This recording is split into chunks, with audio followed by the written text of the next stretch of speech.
తిరిగి BCN news కి స్వాగతం. ఆకివీడు పెదపేటలో రామాలయ పునర్నిర్మాణ విషయంలో జరిగిన సంఘటన విచారకరమని మహిళా కాంగ్రెస్ రాష్ట్ర అధ్యక్షురాలు అమర్ జహాబేగ్ మహ్మద్ అన్నారు. ఆకివీడు పెదపేటలో రామాలయం పునర్నిర్మాణ విషయంలో జరిగిన సంఘటన పరిశీలనపై పీసీసీ అధ్యక్షురాలు వైఎస్ షర్మిలారెడ్డి ఆదేశాల మేరకు ప్రత్యేక బృందం పెదపేటలో పర్యటన చేశారు. ఈ సందర్భంగా రాష్ట్ర మహిళా కాంగ్రెస్ పార్టీ అధ్యక్షురాలు అమర్ జహాబేగ్ మహ్మద్ మాట్లాడుతూ పెదపేట వాసులను కలిసి మాట్లాడామని, తర్వాత బాధితులను కూడా కలిసి విషయాలు తెలుసుకుని అక్షరం పొల్లుపోకుండా అధిష్టానానికి నివేదిక పంపిస్తామన్నారు. ఈ పర్యటనలో జిల్లా కాంగ్రెస్ పార్టీ అధ్యక్షులు అంకెం సీతారాం, ఉండి నియోజకవర్గ Congress party incharge Vegesina Venkata Gopalakrishnamraju, KBR Naidu, Vishweshwar Reddy, Martin Luther తదితరులు పాల్గొన్నారు. పిసిసి అధ్యక్షురాలు శ్రీమతి వైఎస్ షర్మిలారెడ్డి గారి ఆదేశానుసారం ఇక్కడ ఆకివీడులో జరిగినటువంటి జరిగిన సంఘటన కనుక్కోవడానికి, దాని నిజ నిజాలు తెలుసుకోవడానికి, డైరెక్ట్ గా ఇక్కడ జరిగిన విషయాన్ని తెలుసుకోవడానికి ఫ్యాక్ట్ ఫైండింగ్ కమిటీ అనేది మా అధ్యక్షురాలు వేయడం జరిగింది. ఇక్కడ 144 సెక్షన్ అమల్లో ఉన్నప్పటికి కూడా ఎస్ఐ గారి దగ్గర నుండి ప్రతి చోటకి తీసుకెళ్లడం, అందరినీ మేము కలవడం, అందరితో మేము మాట్లాడడం జరిగింది.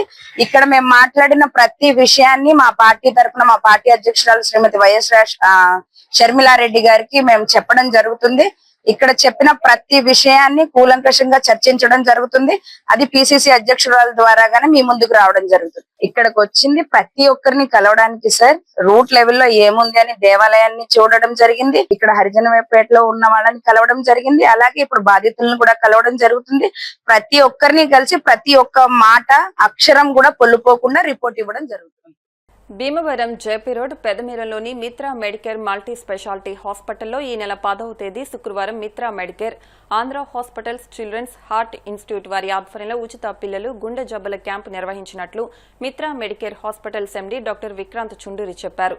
పీడియాట్రిషియన్ డాక్టర్ ఆరేటి మురళి మాట్లాడుతూ ఆంధ్ర హాస్పిటల్స్ నుంచి ప్రముఖ పిల్లల గుండె వైద్య నిపుణులు, international pediatric cardiologist doctor Lingaswamy ఆధ్వర్యంలో 2 నుండి 10 సంవత్సరాల వయసు కలిగిన పిల్లలకు గుండెకు సంబంధించిన 2,500 రూపాయల వైద్య సేవలు ఉచితంగా క్యాంపులో నిర్వహిస్తున్నట్లు తెలిపారు. శుక్రవారం మధ్యాహ్నం 1 గంట నుండి సాయంత్రం 5 గంటల వరకు క్యాంపు నిర్వహిస్తున్నట్లు చెప్పారు. ఈ అవకాశాన్ని భీమవరం పట్టణ పరిసర ప్రాంత ప్రజలు సద్వినియోగం చేసుకోవాలని కోరారు. ఏప్రిల్ 10 శుక్రవారం అనగా రేపు మన మిత్ర మెడికేర్ హాస్పిటల్స్ లో విజయవాడ ఆంధ్ర హాస్పిటల్స్ వారి సౌజన్యంతో డాక్టర్ లింగస్వామి గారు పీడియాట్రిక్ ఇంటర్నేషనల్ కార్డియాలజిస్ట్, ఈయన ఉచితంగా 2,500 రూపాయలు విలువ గల 2D ఎకో స్కాన్ అనేది చేస్తున్నారండి. డాక్టర్ గారి కన్సల్టేషన్ కూడా ఉచితంగా అందిస్తున్నారు. సో పశ్చిమ గోదావరి జిల్లా మరియు భీమవరం పరిసర ప్రాంతం ప్రజలు ఈ అవకాశాన్ని సద్వినియోగం చేసుకుంటారని కోరుకుంటున్నాను. ఈ క్యాంపు డాక్టర్ గారు ఎవరికైనా గుండె సమస్యలు ఆల్రెడీ పిల్లలకు ఉన్నా, లేదా వాళ్ళకి ఫాలోఅప్ స్కాన్స్ అవసరం పడుతున్నా, పీడియాట్రిషియన్స్ ఎవరన్నా వాళ్ళకి స్కాన్లు ఏమన్నా అవసరం అవుతుంది అని చెప్పినా, గుండె సమస్య సస్పెక్ట్ చేసినా, ఇలాంటి వాళ్ళకి ఈ క్యాంప్ అనేది ఉపయోగపడుతుంది. ఉండి మండలం ఆరేడు గ్రామాభివృద్ధి కోసం పంచాయతీ పాలకవర్గం అహర్నిశలు పనిచేస్తుందని ఆ గ్రామ ఎంపీటీసీ సభ్యుడు రుద్రరాజు యువరాజు తెలిపారు. గ్రామ సర్పంచ్ కట్రెడ్డి బ్రహ్మానందం ఇతర పాలకవర్గ సభ్యుల పదవీకాలం ముగింపును పురస్కరించుకుని నిర్వహించిన గ్రామ సభలో యువరాజు మాట్లాడారు. గ్రామ సర్పంచ్ గా బ్రహ్మానందం వయసులో పెద్దవాడైన యువకుళ్ల గ్రామాభివృద్ధి కోసం అహర్నిశలు కృషి చేశారన్నారు. శాసనసభ ఉప సభాపతి రఘురామ కృష్ణంరాజు దాతల సహకారంతో గ్రామంలో సీసీ రోడ్లు, మైక్రో ఫిల్టర్ బెడ్, దేవాలయాలు, చర్చి నిర్మాణం, అనేక అభివృద్ధి పనులు పంచాయతీ పాలకవర్గం చేపట్టిందని వివరించారు. టీడీపీ గ్రామ పార్టీ అధ్యక్షుడు పిప్పిరిశెట్టి పోలేశ్వరరావు మాట్లాడుతూ ఉండి ఆరేడు R&B రోడ్ అధ్వానంగా ఉందని, చర్యలు తీసుకోవాలని ఇటీవల రఘురామ కృష్ణంరాజుకు విజ్ఞప్తి చేశామన్నారు. వెనువెంటనే పనులు జరుగుతుండటంతో వాహన చోదకులు, ప్రయాణికులకు ఉపశమనం కలుగుతోందన్నారు. మానవతా స్వచ్ఛంద సేవా సంస్థ కార్యదర్శి కట్రెడ్డి నాని, శివాలయం ట్రస్ట్ బోర్డు చైర్మన్ గొట్టం రామకృష్ణ, గొట్టం బాబీ, పొత్తూరి ప్రసాదరాజు, కార్యదర్శి, ఇతర ఉద్యోగులు, గ్రామ ప్రజలు తదితరులు పాల్గొన్నారు. 5 సంవత్సరాలుగా గ్రామం కోసం కష్టపడినటువంటి మన సర్పంచ్ గారు, ఉప సర్పంచ్ గారు మరియు వార్డు మెంబర్స్ ని గ్రామస్తులందరి తరఫున ఇవాళ సన్మాన కార్యక్రమం ఏర్పాటు చేసుకోవడం జరిగింది. ఆరేడులో ఇన్ని అభివృద్ధి కార్యక్రమాలు చేయడానికి ప్రధానంగా సహకరించినటువంటి మన గ్రామ ప్రజలు, ఎందుకంటే పలు అభివృద్ధి కార్యక్రమాల్లో వాళ్ళు కూడా పాలుపంచుకున్నారు. దాంతోపాటు చుట్టుపక్కల ఉన్న గ్రామాల దాతలు కూడా మన సర్పంచ్ గారికి, వైస్ ప్రెసిడెంట్ గారికి, బోర్డు సభ్యులకి సహకరించారు. కాబట్టి ఈ అందరి సమక్షంలో దాతలు ఎవరైతే ఉన్నారో వారికి, మరీ ముఖ్యంగా మన గౌరవ ఎమ్మెల్యే రఘురామకృష్ణరాజు గారు అడిగిన వెంటనే అభివృద్ధి పనుల్లో ఆయన ముందడుగు ఉండి మంచినీళ్ళు ఏర్పాటు చేయడంలో కానీ, సీసీ రోడ్లు ఏర్పాటు చేయడంలో కానీ, ఇటు దేవాలయాల పర్మిషన్లో కానీ అన్నింటిలోని సహకరించినందుకు మన త్రిపులార్ గారికి మన ఆరేడు గ్రామస్తులు అందరి తరపున ధన్యవాదాలు తెలియజేస్తున్నాం. మనం మాట్లాడుకోవాల్సిన వ్యక్తి ఆరేడు బ్రహ్మానందం గారు. వయసులో 60 పైబడినా సరే ఆయన పనితనంలో మాత్రం యువకుడిలాగా, ఎందుకంటే నేను చూస్తూ ఉన్నాను, ఆయన గ్రామానికి ఏదో ఒకటి చేయాలనే తపనతో మన మండల పరిషత్లో జరిగినటువంటి వివిధ మీటింగ్లకు కూడా ఆయన వచ్చి ప్రతి మీటింగ్లోని కూడా మన గ్రామానికి కావాల్సిన నిధులు తీసుకురావాలనే ఆయన ఆతృతగా తీసుకొచ్చి ఇవాళ గ్రామంలో పలు అభివృద్ధి కార్యక్రమాల్లో ఆయన పాలు పంచుకుని ఆయన అడుగుజాడల్లో వార్డు మెంబర్స్ అందరినీ కూడా కలుపుకెళ్ళి ఇవాళ గ్రామాన్ని ఫిల్టర్ బెడ్ మన మైక్రో ఫిల్టర్ని ఏర్పాటు చేయడంలో కానీ, సీసీ రోడ్ల నిర్మాణంలో కానీ, లేదా డ్రైనేజ్ నిర్మాణంలో కానీ, ఆలయాల అభివృద్ధి, చర్చి నిర్మాణంలో కానీ, ఇటు గ్రామ దేవత నిర్మాణంలో కానీ, ఇటు శివకేశవుల నిర్మాణం 150 సంవత్సరాల చరిత్ర ఉన్నటువంటి శివ కేశవుల ఆలయాల్ని ఎమ్మెల్యే గారు సహకారంతో ఇవాళ 8 నెలల్లో పూర్తి చేసి ఆయన అన్ని పనుల్లోనూ కూడా మానిటర్ చేసి ఇటు అందరినీ కలుపుకెళ్ళి గ్రామస్తులను కూడా ప్రతి అభివృద్ధి కార్యక్రమంలో ఆయన ముందుకు తీసుకెళ్లారు.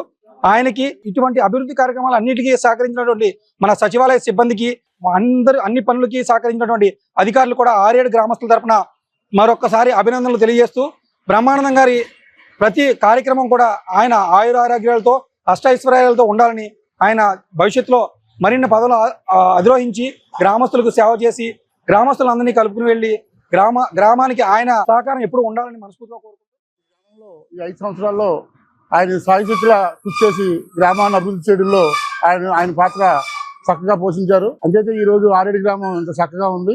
ఇంత చిన్న గ్రామం అయినప్పుడు కూడా మా ఎమ్మెల్యే గారు త్రిపులార్ గారు కూడా ఆరేడు గ్రామంలో మైక్రో ఫిల్టర్స్ కానీ, అలాగే దేవస్థానం దాంట్లో కానీ, అలాగే సీసీ రోడ్లో కానీ ఆయన ఎంత కృషి చేసి పార్టీని బలోపేతం చేయడంలో ఆయన పాత్ర ఆరేడు గ్రామంలో చాలా ఉంది. ఆర్ఎన్బి రోడ్డు శాంక్షన్ అయ్యి ఆల్రెడీ 111 రోజుల క్రితం త్రిపులార్ రఘురామకృష్ణరావు గారు మా పార్టీ అధ్యక్షులందరికీ కూడా మీటింగ్ పెట్టి ఆరేడు గ్రామంలో ఏ సమస్యలు ఉన్నాయి, ప్రజలు ఏ ఇబ్బంది పడుతున్నారని అడగడం జరిగింది. కరెక్ట్గా 111 రోజులు ఈ రోజుకి ఆ మీటింగ్లో గణపవరం ఎమ్మెల్యే గారు, ఉంగుటూరు ఎమ్మెల్యే గారు ఆ గణపవరం వరకు వేసారని రోడ్డు, అక్కడి నుంచి ఉండి వరకు చాలా ఇబ్బందిగా ఉంది. వెళ్ళొచ్చే ప్రజలందరూ కూడా చాలా ఇబ్బంది పడుతున్నారు, రకరకాలుగా మాట్లాడుతున్నారు, చాలా ఇబ్బంది ఉందని చెప్పి ఆయన దృష్టికి తీసుకెళ్ళడం జరిగింది. ఆయన వెంటనే ఆర్ఎంబీ అధికారులకి ఆదేశాలు ఇచ్చి 111 రోజుల్లో ఈరోజు ఆల్రెడీ రేపేళ్ళలో ఇక్కడ నుంచి దగ్గర కోలమూరు ఒక వారం రోజుల్లో ఉండి వరకు ఈ రోడ్డు వేయడం జరుగుతుంది. ఆయనకి ప్రత్యేక ధన్యవాదాలు తెలుపుకుంటూ ఈ ఆర్ఎంబీ రోడ్డు వేసినందుకు రఘురామకృష్ణరావు గారికి ప్రత్యేక ధన్యవాదాలు తెలుపుకున్నాం. మాకు అవకాశం ఇచ్చిన 5 సంవత్సరాలు ఆరేడు గ్రామ ప్రజలకు నా ధన్యవాదాలు తెలుపుకుంటున్నాను. ఆపదలో ఉన్నవారిని ఆదుకోవడం మానవత్వమని, జీవనోపాధి కోల్పోయిన మహిళలకు తోపుడు బండి అందించడం మానవత్వమని పలువురు వక్తలన్నారు. డాక్టర్ ఎల్లాప్రగడ సుబ్బారావు జయంతోత్సవ కమిటీ ఆధ్వర్యంలో జీవనోపాధి కోల్పోయిన మహిళలకు తోపుడు బండిని అందించే కార్యక్రమాన్ని గురువారం భీమవరం నర్సయ్య అగ్రహారంలో ఓవర్ బ్రిడ్జ్ వద్ద నిర్వహించారు. కార్యక్రమ నిర్వాహకులు నందమూరి రాజేష్, చెరుకోడ రంగసాయి మాట్లాడుతూ, పట్టణానికి చెందిన పెద వెంకట మణి తోపుడు బండి వ్యాపారంతో జీవనం సాగిస్తోందని, ఆ బండి ప్రమాదానికి గురై జీవనోపాధికి ఇబ్బందులు కలిగి అవస్థలు పడుతోందన్నారు. కమిటీ తరపున 10,000తో తోపుడు బండికి టాప్ వేయించామన్నారు. ఆమె క్యాన్సర్ వ్యాధితో బాధపడుతోందని దాతలు ముందుకు వచ్చి సహకరించాలన్నారు. కార్యక్రమంలో మద్దాల శ్రీనివాస్, సూర్యనారాయణ తదితరులు పాల్గొన్నారు. భీమవరం పెద వెంకట మణి అని జీవనోపాధి కోసం ఇలాంటి తోపుడు బండి మీద పెట్టుకుని కొన్ని వస్తువులు, బట్టలు అలాంటివన్నీ అమ్మటం అనేది జీవనోపాధిగా ఉన్నారు. ఈ బండి అది కూడా పాడైపోయింది. ఈ నేపథ్యంలో జీవనోపాధి ఆగిపోయింది. మరి ఆమెకి అది కూడా కాకుండా ఒక భయంకరమైన క్యాన్సర్ వ్యాధి కూడా ఆవిడ ఉండటం, ఈ విధంగా మరి ఆమె చాలా సఫర్ అవ్వటం జరుగుతుంది. ఈ నేపథ్యంలో ప్రముఖ కాంగ్రెస్ నాయకుడు శ్రీ నందమూరి తాతాజీ, స్వర్గీయ నందమూరి తాతాజీ గారి కుమారుడు శ్రీ నందమూరి రాజేష్ మరి ఆమెకు ఇవన్నీ అరేంజ్మెంట్ చేయడానికి సుమారు 10,000 రూపాయలు ఆయన ఇవ్వడం జరిగింది. 10,000 రూపాయలతోటి వాళ్ళని టాప్ చేసి ఆ అమ్మాయికి ఇవ్వడం జరిగింది. మరి ముఖ్యంగా గొలగాని రమేష్ అని ఆయన బండి, ఈయనేమో టాపు, 2 ఇవ్వడం వల్ల ఆవిడకి 30,000 రూపాయలు సామాను వచ్చింది. అంచేత ఆవిడ బతకడానికి అవకాశం వచ్చింది. కానీ క్యాన్సర్ వ్యాధికి ఎవరైనా ఉంటే సహాయం చేయమని మేము మనసావాచ కోరుకుంటున్నాం. పెద్ద వెంకటమణి గారికి బ్రెస్ట్ క్యాన్సర్ రావడం, అలాగే ఆవిడ జీవనోపాధికి సహాయంగా ఉండే బండి కూడా ఆవిడ ఈ మధ్యకాలంలో చిన్న యాక్సిడెంట్ అయ్యి అది కూడా చల్లచెదరైపోతే మా స్వర్గీయ నందమూరి తాతాజీ గారు, మా నాన్నగారి పేరు మీద, అలాగే పెద్దల రంగసాయి గారి సహకారంతో, శ్రీ విజ్ఞాన వేదిక వారి సహకారంతో ఈ బండికి ఆర్థిక సహాయం చేయడం జరిగింది. ఆవిడ జీవనోపాధికి ఇది ఉపయోగపడుతుందని, ఆ భగవంతుడి ఆశీస్సులతో ఆమె త్వరగా ఆరోగ్యంగా ఉండాలని కోరుకుంటున్నాను. పశ్చిమ గోదావరి జిల్లా ఫుట్బాల్ అసోసియేషన్ గౌరవ చైర్మన్ గా నియమితులైన ఎల్హెచ్ టౌన్ హాల్ ఉపాధ్యక్షులు ఇళ్ల రాధాకృష్ణను ఎల్హెచ్ టౌన్ హాల్ నందు టౌన్ హాల్ కమిటీ విజ్ఞాన వేదిక సేవా సంస్థ ఆధ్వర్యంలో ఇళ్ల రాధాకృష్ణ మిత్ర బృందం సత్కరించారు. ఈ సందర్భంగా పలువురు మాట్లాడుతూ ఎన్నో ఏళ్లుగా మన ప్రాంతంలో జరిగే క్రీడా కార్యక్రమాలకు ఇళ్ల రాధాకృష్ణ సహాయ సహకారాలు అందిస్తూ క్రీడాకారులను ప్రోత్సాహాన్ని అందిస్తున్నారని, ఫుట్బాల్ క్రీడకు భవిష్యత్తులో మరింత ప్రోత్సాహాన్ని అసోసియేషన్ ద్వారా అందించాలని అన్నారు. ఈ సందర్భంగా జరిగిన కార్యక్రమాల్లో రాధాకృష్ణను సత్కరించారు. ఈ కార్యక్రమాల్లో టౌన్ హాల్ అధ్యక్షులు కోళ్ల రామచంద్రరావు, బండి రమేష్, బి కృష్ణారావు, గ్రంథి సురేష్, కొమ్మన శ్రీరాములు, అల్లు శ్రీనివాస్, నార్న వీర వెంకట సత్యనారాయణ, ముత్యాల శ్రీను, చెన్నం భాస్కర్రావు, శ్రీనివాస్ రెడ్డి, కోటిపల్లి మోహన్, గొడవల్లి ప్రసాద్, కలికి మూర్తి, తాతాజీ, అప్పారావు, మూర్తి, మహేష్, చిట్టి తదితరులు పాల్గొన్నారు.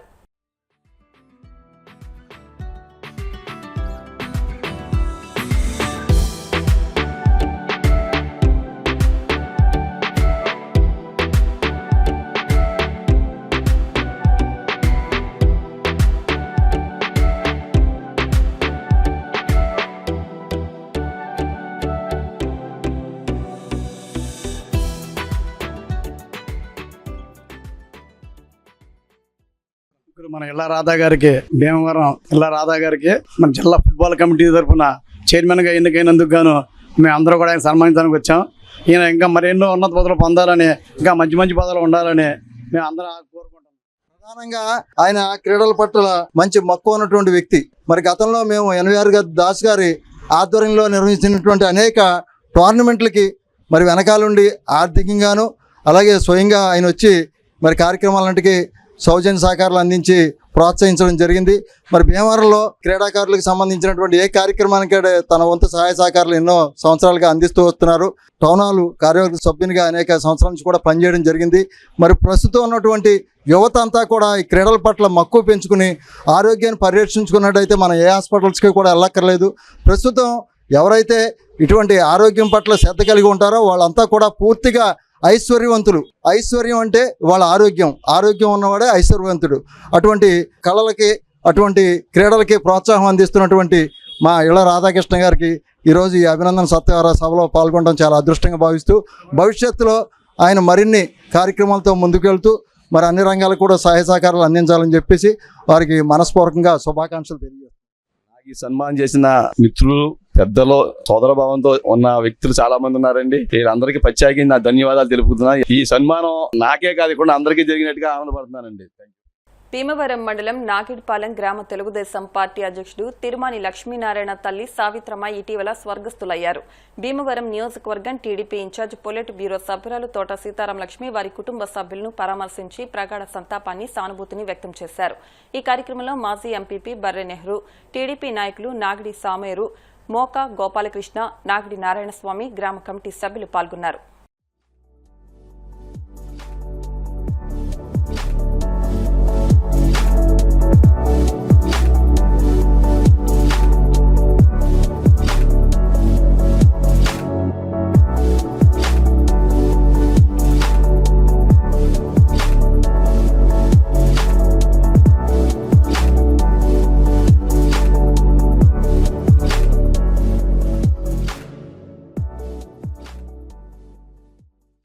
ఆంధ్రప్రదేశ్ ఏకైక రాజధానిగా అమరావతికి కేంద్ర ప్రభుత్వం గెజిట్ నోటిఫికేషన్ విడుదల చేయడం, రాష్ట్రపతి ఆమోదం తెలపడం 5 కోట్ల ఆంధ్రుల స్వప్నం సాకారమని పలువురు వ్యక్తులన్నారు. భీమవరం వెంకటరామ థియేటర్ కాన్ఫరెన్స్ హాల్లో గురువారం శ్రీ విజ్ఞాన వేదిక ఆధ్వర్యంలో జై అమరావతి నినాదాలతో హర్షం వ్యక్తం చేశారు. పెన్షనర్స్ అసోసియేషన్ నాయకులు doctor S Satyanarayanaraju, walkers district governor Vadupu Gopi మాట్లాడుతూ ఏపీ పునర్వ్యవస్థీకరణ చట్టం 2026కు రాష్ట్రపతి ద్రౌపది ముర్ము ఆమోదం తెలపడంతో అమరావతికి సంపూర్ణ చట్టబద్దత లభించిందన్నారు. కార్యక్రమ నిర్వాహకులు చెరుకోడ రంగసాయి, బట్టిప్రోలు శ్రీనివాసరావు, కేజీఆర్ఎల్ ఫార్మసీ కళాశాల principal doctor K Raghava, P Rajababu మాట్లాడుతూ ఆంధ్రప్రదేశ్కు ఇక అమరావతి మాత్రమే ఏకైక రాజధానిగా ఉంటుందని, ఇది చారిత్రాత్మక పరిణామమని, గత కొన్నేళ్లుగా రాజధానిపై ఉన్న సందిగ్ధత, ఆందోళనలు తొలగిపోయాయని, రాష్ట్ర ప్రజల చిరకాల స్వప్నం సాకారమైందన్నారు. అనంతరం నినాదాలు చేస్తూ స్వీట్స్ పంపిణీ చేశారు. ఆంధ్రప్రదేశ్ రాష్ట్ర పునర్వ్యవస్థీకరణ చట్టం 2026 లోక్సభలో, రాజ్యసభలో ఆమోదం అయిన తర్వాత భారత రాష్ట్రపతి శ్రీమతి ముర్ము గారి ఆమోదంతో గెజిట్ నోటిఫికేషన్ కూడా విడుదల కావడం జరిగింది. దీనికి మనం అందరం కూడా ఎంతో హర్షించదగినటువంటి విషయం. 2024 జూన్ 2 నుంచి ఈ చట్టాన్ని వర్తింపజేయడం, మున్ముందు కూడా ఎవరు దీన్ని మార్చడానికి వీలు లేకుండా 2014 పునర్వ్యవస్థీకరణ చట్టంలో కూడా సెక్షన్ 5ని మార్చడం ద్వారా దీన్ని కట్టుదిట్టం చేశారు. దీన్ని మనంతా అభినందిస్తూ కేంద్ర ప్రభుత్వం, రాష్ట్ర ప్రభుత్వ నాయకుల్ని, రాష్ట్ర ప్రభుత్వాలని కూడా మనం అభినందిస్తున్నాం. ఈ సందర్భంగా ఆంధ్రప్రదేశ్ 2014 తెలంగాణ ఆంధ్రప్రదేశ్ డివైడ్ అయినప్పుడు విభజన చట్టం 5 సబ్ క్లాస్ 2 ప్రకారం మనం ఇప్పటి వరకు శాశ్వత రాజధాని ఆంధ్రప్రదేశ్ లేకపోవటం, ఆంధ్రప్రదేశ్ శాశ్వత రాజధానిగా అమరావతిని డిక్లేర్ చేయటం, పార్లమెంట్లో బిల్ పాస్ అవటం చాలా ఆనందదాయకంగా ఉంది. ఈ బిల్ పాస్ చేసిన ముఖ్యమంత్రి నారా చంద్రబాబు నాయుడు గారికి, ఉప ముఖ్యమంత్రి గౌరవనీయులు పవన్ కళ్యాణ్ గారికి, రాష్ట్రపతి ఆమోద ముద్ర వేసిన ముర్ము గారికి మనం అందరం కూడా ప్రగాఢమైన కృతజ్ఞతలు తెలుపుతూ, తర్వాత చాలా మంది స్త్రీలు రోడ్డు మీదకి వచ్చి చాలా సంవత్సరాల నుంచి అమరావతి కోసం చాలా పోరాడారు. సో వాళ్ళందరికీ గాను మనకి రోజు అమరావతి వచ్చినందుకు, మనకి ఇప్పటి వరకు రాజధాని లేదు మనకి, కానీ ఇప్పుడు రాజధాని వచ్చింది, రాజధాని ముద్రించారనమాట. సో అందుకని చాలా స్టూడెంట్స్తో పాటు స్టూడెంట్స్ మొత్తం అందరూ చాలా హ్యాపీగా సెలబ్రేషన్ చేసుకుంటాం. 2014లో ఆంధ్రప్రదేశ్ విభజన జరిగిన తరువాత మన రాష్ట్రానికి కొత్త రాజధాని అవసరం ఏర్పడింది. అప్పటి నుంచి అమరావతి అభివృద్ధిగా ఒక కలగా ప్రారంభమైనది. కానీ గత కొన్ని సంవత్సరాలుగా రాజధాని అంశం రాజకీయంగా, సామాజికంగా చర్చనీయాంశంగా మారింది. 2026లో భారత పార్లమెంట్ ఆమోదించిన చట్ట ప్రకారం అమరావతి ఆంధ్రప్రదేశ్ కు ఏకైక రాజధానిగా అధికారంగా ప్రకటించబడింది. అమరావతి కేవలం ఒక నగరం మాత్రమే కాదు, ఇది రైతుల ఆశలు, ప్రజల కలలు, రాష్ట్ర భవిష్యత్తుకు ప్రతీక. దాదాపు 29,000 మంది రైతులు తమ భూమిని అర్పించి అమరావతి రాజధానిగా నిర్మించడానికి సహకరించారు. వార్తలు ముగించే ముందు ముఖ్యాంశాలు మరొకసారి. భీమవరం హౌసింగ్ బోర్డు కాలనీ శ్రీవారి బ్రహ్మోత్సవాల బ్రోచర్ను ఆవిష్కరించిన సీఎం చంద్రబాబు. ఆకివీడు పెదపీట రామాలయ నిర్మాణానికి మే నెలలోనే శంకుస్థాపన, డిప్యూటీ స్పీకర్ త్రిబులర్. రైతుల మేలు కోసమే ధాన్యం కొనుగోలు కేంద్రాల ఏర్పాటు, పాడైపోయిన గోను సంచులను ఎట్టి పరిస్థితుల్లోనూ రైతులకు అందించవద్దు. యనమదుర్లో ధాన్యం కొనుగోలు కేంద్రాన్ని ప్రారంభించిన MLA Anjibabu. Bhimavaram bar association నూతన కార్యవర్గం ప్రమాణ స్వీకారం. ఈ వార్తలింతటితో సమాప్తం. మరిన్ని వార్తల కోసం BCN digital YouTube channel, Facebook page ని ఫాలో అవ్వండి. అప్డేట్ వార్తల కోసం ప్లీజ్ సబ్స్క్రైబ్.